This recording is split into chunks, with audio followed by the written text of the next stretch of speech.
Something a little bit different on this video. Today I'm going to show you, I hope, how bread was made in the Roman world. I'm going to be using reasonably authentic products. So there's going to be some rye flour in there.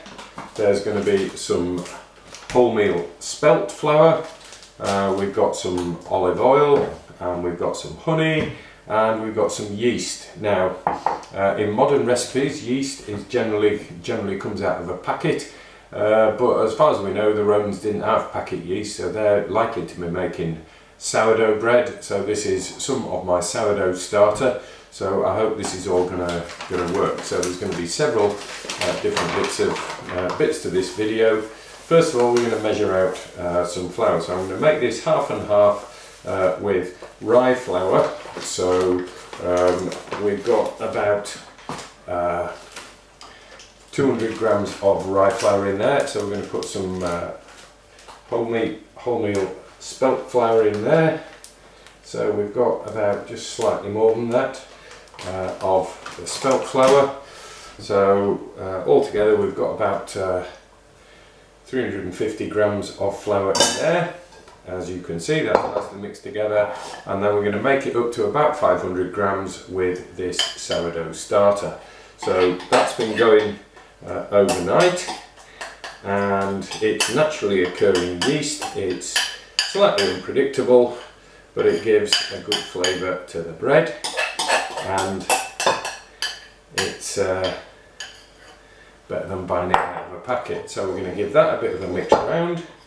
We're going to incorporate a decent slosh of olive oil into there, and we're going to put a good squirt of honey. Now, the Romans aren't going to have honey from a nice squeezy jar like this. They're going to be getting it off the honeycomb. But as we know, a number of Roman farms had bees kept in hives, and they didn't have isolated sugar. They sweetened things almost always with honey. So in order to get this going all together, we also need some water. So there's about a couple of hundred mils of that, and we're going to get this all going in here like this. So as you can see, that's now coming nicely together into the dough, and it's a bit on the wet side, so we're going to add a bit more spelt flour into that until we get it to a decent kneading consistency. So a little bit more and we'll be there. So you can imagine Roman cook taking charge of this. If he's an army cook, he's going to be in charge of some soldiers. If he's a cook in a villa, he may well be a slave, and he's going to be in charge of some other slaves. So there we go. So get this together, that on one side, getting a decent consistency here. Perhaps add a little bit more of that before we start the process of kneading. Now, kneading is important because it works things all the way through, helps to bind it all together. Now, using these flours, rye and spelt, is reasonably authentic for ancient stuff because those are the sorts of grains that were used. They did use wheat flour as well, but not the same sort of wheat flour that we have these days. It was much more likely to be of a low gluten sort, more similar to spelt like this. So we're going to be kneading this for a while, and then we're going to be leaving it to rise. So we've kneaded this all nicely like that. You can see we've got a nice lump of dough there. So what we need to do is be patient and leave that to rise. Now, sourdough takes a lot longer than modern industrial yeast or packet yeast, so that's going to be a process of several hours. So you can imagine a Roman cook just putting that on one side and putting it back in the hole like this and then come back to it sometime later. But he's not going to do what I'm going to do, which is put some cling film over it. So we'll come back to this a bit later and then see about the cooking part of it. Hello again, and we're on the second part of the process now. So what we're going to do is we're going to knock this down a bit and leave it for a bit of a rise before we start baking it in the oven. So this is what it now looks like. It's risen, and you can see on that we've got some bubbles in it, so that's all good. So we're going to scrape that out of there.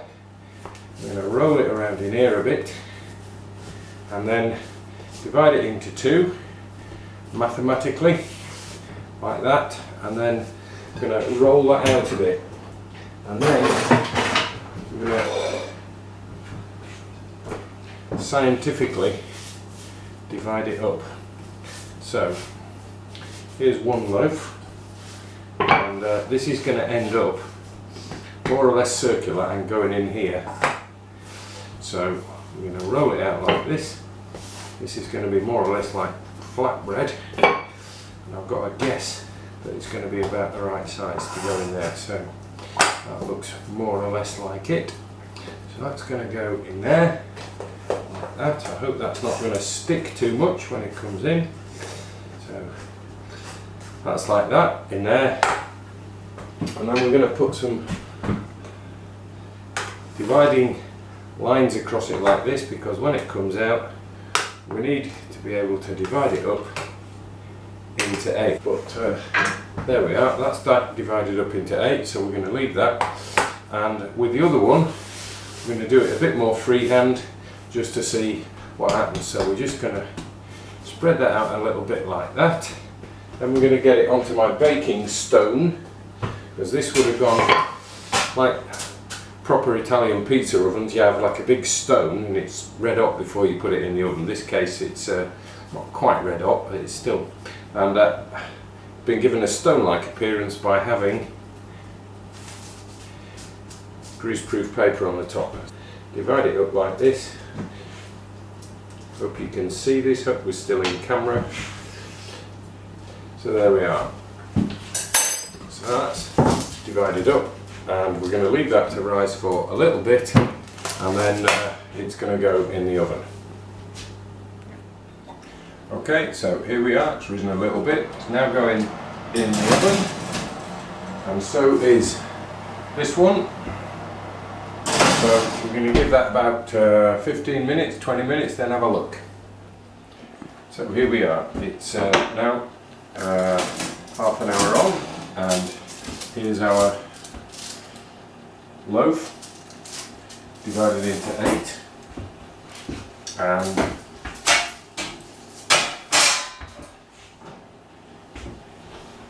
here's the one out of the cake tin, and we've got to work out whether that's stuck or not.